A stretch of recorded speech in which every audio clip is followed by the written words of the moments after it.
Kin threw a lavish birthday to steal a fortune until a secret revelation exposed their deceit, igniting a fierce fight for rightful control.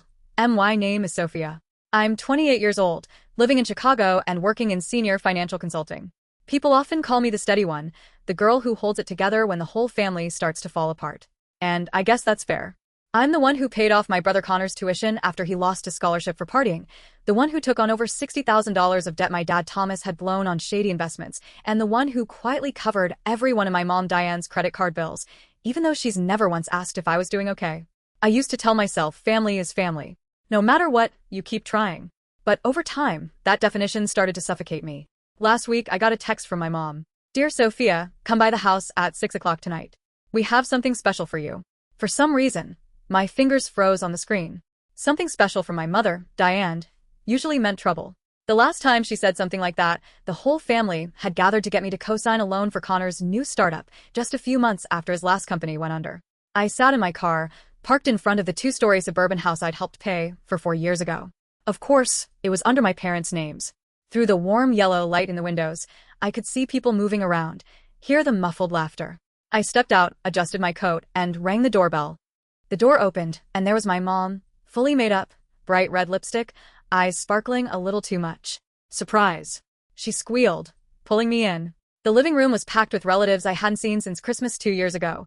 Uncle Charles, Aunt Patricia, even my cousin Amelia, who only ever shows up when there are gifts or cash. Everyone shouted in unison, "Happy early birthday, Sophia." I smiled, pretending to be surprised. Oh, wow. You guys really got me, I said, though the only thing I felt was suspicion. My mom guided me to the couch in the middle of the room, and my dad quickly handed me a cocktail. Your favorite? Green apple gin. He grinned from ear to ear.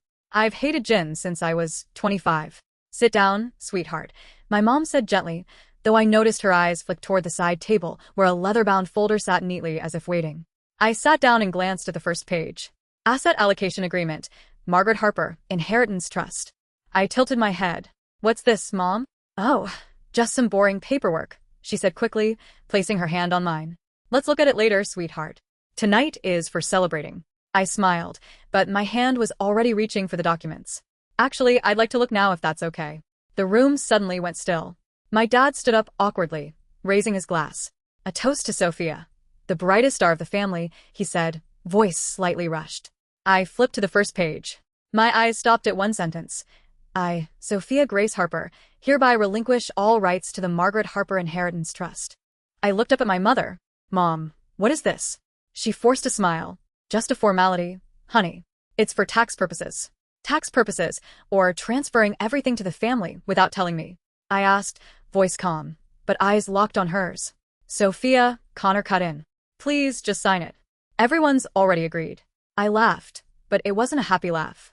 So, this is the real reason for the surprise birthday party? My mom clenched her hands. The smile disappeared. Don't make a scene. Everyone's here. I closed the folder and placed it on my lap. Then let everyone hear it. They deserve the truth. I looked around the room, familiar faces that suddenly felt so foreign. And I knew this night would be the beginning of something entirely different. I was still sitting there in the living room I used to know so well, but now it felt like a stranger's home. The air was so thick, I could hear my heartbeat in my chest. The folder was still in my lap, the leather cover slightly bending where my fingers dug into it. No one said a word. Every pair of eyes had one thing in common, avoidance. Connor stared at the floor, fingers interlaced tightly. Amelia was tapping away on her phone like any notification was more important than this. My mother, Diane, still wore that forced smile, but I could see the unease behind her eyes. I turned to my dad. Even he looked uneasy. Dad, Mom, why would you do this? If this was really about Grandma's estate, why not just talk to me honestly? My mother cleared her throat, then walked closer, voice syrupy but sharp. Sweetheart, I know you always worry too much, but this isn't a big deal. I just thought if the inheritance were under our management, it'd be more convenient. You don't really need more money, do you? You already have everything. I let out a dry laugh. Convenient? For who, Mom? Why trap me like this at a party you called a surprise? I thought I was family, not a financial asset. A gravelly voice spoke from the corner. Emily, that's enough. It was my Uncle Victor. You're making everyone uncomfortable. Really? I turned to him. Then I guess I should apologize for not signing away the last legal tie I have to my grandmother. Natalie, my best friend, stepped up beside me. I hadn't noticed she was there, but now she was, eyes steady, ready if I needed her. Emily, my mom snapped, the smile gone now. Don't turn this into a drama. I stood up, lifting the folder with 2 fingers like it might stain. The thing is, Mom, you wrote the script and I unfortunately refused to play the part. I walked to the dining table, gently placed the folder down, then looked up at every face in that room. Grandma Margaret left everything to me, because she knew. And tonight, you all proved she was absolutely right. Silence. I turned to Natalie. Can we go? She nodded. But before I reached the door, my mother called out. If you don't sign, there will be consequences, Emily. I turned back and looked her straight in the eye. I've lived with consequences my whole life, Mom. Now I choose clarity, and I walked out of that house. Not with tears or anger, but with awareness. Natalie's car glided quietly down the street lined with golden lights. I leaned back, my heart still rattled from everything that had just happened. You okay? She asked softly. Not yet, but I will be, I answered, staring out the window. Natalie was silent for a while, then murmured, Your grandma must have seen this coming. I nodded. Yeah, I think she left something more behind. Not just money. Maybe a video, a letter, a way to expose them. Natalie gently squeezed my hand. Then it's your turn now. I held her hand tightly, then nodded. Tomorrow I'm meeting Grandma's lawyer. We stopped at a small lakeside cafe where the golden lights shimmered across the rippling water like a sheet of glass. Natalie sat down 2 cups of hot tea while I reached into my purse and pulled out the folder my mother had tried to get me to sign. I flipped through the pages again, this time slowly, making sure I didn't miss a thing. It wasn't just the inheritance waiver. There were attachments too, a temporary power of attorney and a financial reallocation sheet, which clearly stated that nearly 100% of my grandmother's assets would be transferred to a new trust, one managed by my parents. Natalie looked at me, her expression darkening. They weren't planning to give you a single dollar. I nodded. Not only that, they planned to use my name to make it all look legal. If I signed this, I'd basically be handing them the keys myself. She bit her lip thinking, what about your grandmother's lawyer? You said you were going to reach out. I pulled out my phone and reopened the last message my grandmother Margaret had sent me just a week before she passed.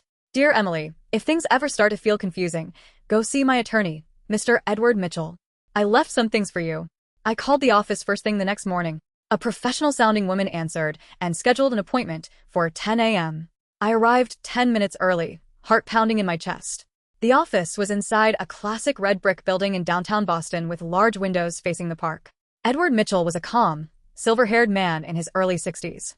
He greeted me with a firm handshake and invited me into a room lined with law books. On the desk sat a thick envelope bearing my name, carefully sealed. Mrs. Margaret left a private video recording for you, he said, opening a drawer and taking out a USB drive. She also left additional documents related to the original trust, which your family is now trying to restructure. I took a deep breath. The video? Can I watch it now? He nodded, then plugged the USB into his computer. The screen lit up, and a familiar voice filled the room. Slow, warm, slightly frail with age, but still sharp. Emily, if you're watching this, then things are unfolding just the way I feared. I sat upright, eyes locked on the screen. You've always been kind, the only grandchild who never asked for anything. That's why I want to protect you. I saw how your mother treated others, even me, using family as an excuse to take advantage, all in the name of sacrifice. I left you everything, not because you needed it, but because you deserve it. My hands clenched, eyes burning, as the screen switched to the trust's original terms. It clearly stated, if there was any attempt to force the heir to forfeit their rights, all assets would be automatically redirected to the charitable organizations she had named. Your family is unaware of this clause, Mr. Mitchell said. But if you give the word, I can activate it today. I looked at him and the video. Can I have a copy? Of course. He handed me a fresh USB. And there's one more recording. It's meant for the family. I took the device, heart pounding with mixed emotions. But then a plan began to take shape. I think it's time the whole family watch the video together. Natalie met me in the parking lot. I told her everything on the ride back. When I mentioned the video, her eyes lit up. You're going to show them? I nodded. Tonight, I'm hosting a small get-together right at that house. So, your surprise party becomes their surprise twist. I smiled. And this time, I'm the one writing the script. Once everyone was there, I'd play the video in front of them all. And if anyone still tried anything shady, that clause transferring 100% to charity was still waiting. They had no idea, but I knew better than ever that they were the ones being tested. That evening, I sent out a short round of texts. Mom, I've thought it over. Tomorrow, I'm inviting everyone to my apartment at 5 p.m. I'd like to resolve everything peacefully. The reply came almost instantly. Sweetheart, I knew you'd come around. I'm so glad we'll all be there. I didn't even need to read it carefully. I knew my mother. Diane Peterson never turned down a gathering where she thought she might win. Natalie helped me rearrange the living room. I borrowed a mini projector from the office and mounted it on a shelf facing the sofa. The wall would be the screen, clean and unobstructed. I took one last look around the room, then placed the USB with Grandma Margaret's message next to the computer. My heart was pounding, but not from fear. It was because I knew after today, nothing would be the same again. At exactly 5 p.m., the doorbell rang. My mother was the first one through, wearing a soft beige dress, her hair carefully styled, and heels clicking like she was walking a runway. "Where's Sophia?" she asked the moment she crossed the threshold, calling me by the middle name only she still used when she wanted to remind me she gave birth to me. "I'm the one who invited everyone," I said as I stepped out calmly. "Please come in." My dad came in next, followed by Uncle Victor, Aunt Susan, and Connor, who looked visibly nervous. I offered them seats, then walked over to the projector. "I'd like to share something," I said, voice low but clear enough to hush the room. I plugged in the USB. The screen lit up, and there she was, Grandma Margaret. Her silver hair was pulled back neatly, her sharp eyes focused, and her voice just as soothing as those summer afternoons when I'd listened to her tell stories as a child. "If you're watching this, it means Emily refused to sign anything you brought her." I heard a small shift from where my mother sat, but she said nothing. "I've established a trust that cannot be changed. Everything I left belongs to Emily, the only grandchild who never demanded, never manipulated, and never disappointed me." Connor looked down. My mother shifted in her seat. My dad stared at the screen in disbelief. "This trust has 3 clear conditions. 1, it's to be used only for personal living expenses, housing, healthcare, education. 2, it may be invested in independent ventures with no family ties. 3, it can be donated to verified charities." I glanced at my mother. She was staring at me, not with anger, but panic. "If any family member tries to coerce Emily to give up her inheritance or sues to claim it, 50% of the funds will be immediately transferred to the 4 named nonprofits." The silence was deafening. I shut off the projector. "I know that yesterday you planned for me to sign away everything, but I also know that wasn't Grandma's wish. And I'm no longer the naive child you could push around." My mother shot up, voice trembling. "You're blowing this out of proportion. Everything I did was for you." "Really?" I asked quietly. "For me? Or because you were afraid that if I held the inheritance, you'd no longer have access to solve your own problems with my money?" My father slammed his hand on the table. "Enough, Emily. This is family. We share everything." I looked him straight in the eyes. "I've shared enough. This time, I'm keeping what's mine." I pulled a copy of the trust conditions from the envelope and placed it in the center of a table. Grandma saw all of this coming. And if anyone in this family still plans to break that trust, just know every action has a consequence. My mother clutched her purse, her eyes darting lost. "You'll regret this. One day you'll need us." I nodded slowly. "Maybe, but today I need something else. Respect. And I'm not trading that for any amount of money." Then I opened the door. "This meeting is over."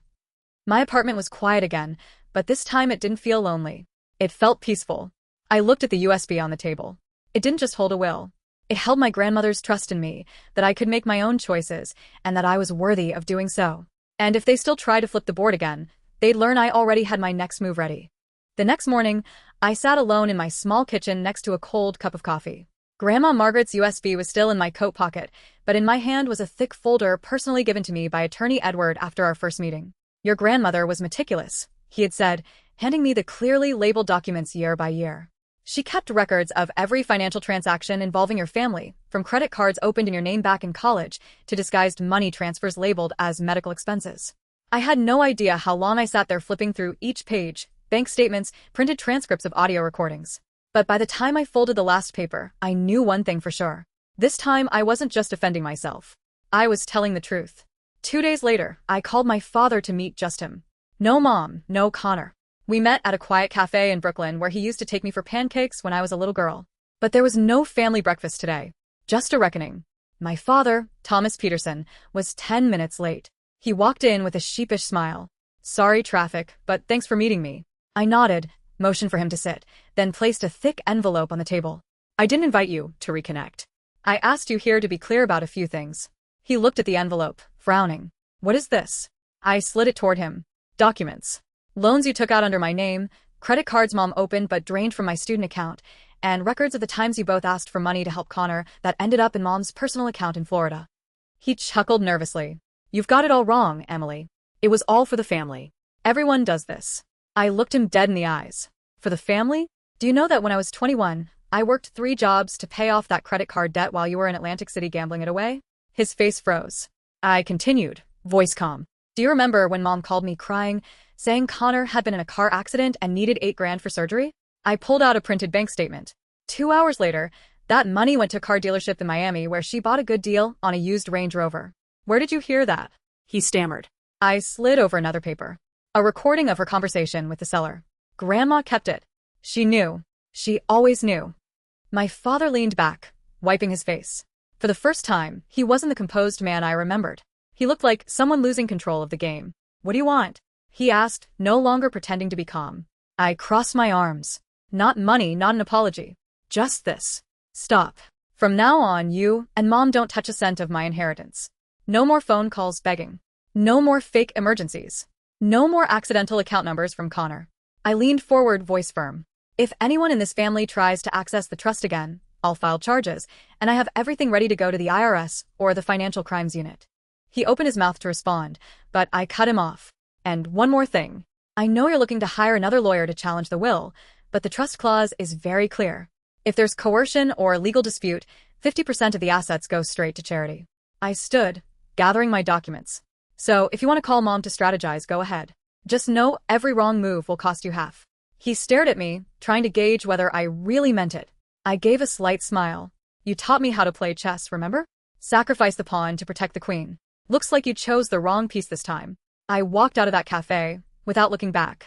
And for the first time in years, my steps felt weightless. This wasn't about money anymore. It was about reclaiming control over my own life, something they never thought I'd be brave enough to do. On Monday morning, I arrived at Attorney Edward Mitchell's office at 8:45 a.m.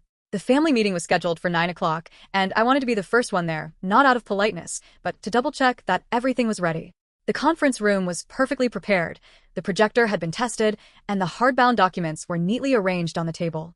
On the screen was the paused opening frame of the final video Grandma Margaret had recorded, her stern face, eyes fierce behind her glasses. Edward entered, carrying another thick folder. Everything's in place, and as requested, all financial evidence has been printed and clearly marked. I nodded. Good. No pleasantries when they get here. At exactly 9 a.m., the door opened. My mother, Diane, walked in first, followed by my father, Thomas, and Connor. They dressed like it was a boardroom meeting, Mom in a slate gray blazer, Dad wearing his signature red tie, his power tie, as he called it. Connor said nothing, hands stuffed in his pockets, avoiding my eyes. Edward began. Thank you all for arriving on time. We're here to watch the final video left by Mrs. Margaret Sullivan and to disclose the final terms of the estate and company shares. My mother scoffed lightly. I hope this one isn't as theatrical as that surprise video at her house. I didn't reply. I just hit play. The screen lit up, and Grandma's voice rang out firm and clear. If you're watching this, then things have gone exactly as I expected. Diane, Thomas, I know everything you've done, from unreported withdrawals to using company funds for personal expenses, every transaction, every bank statement, every falsified report documented. My mother's face went pale.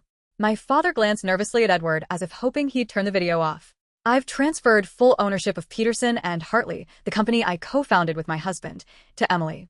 She's the only one in this family who hasn't used our name for income, hasn't lied, and hasn't cloaked greed in family loyalty.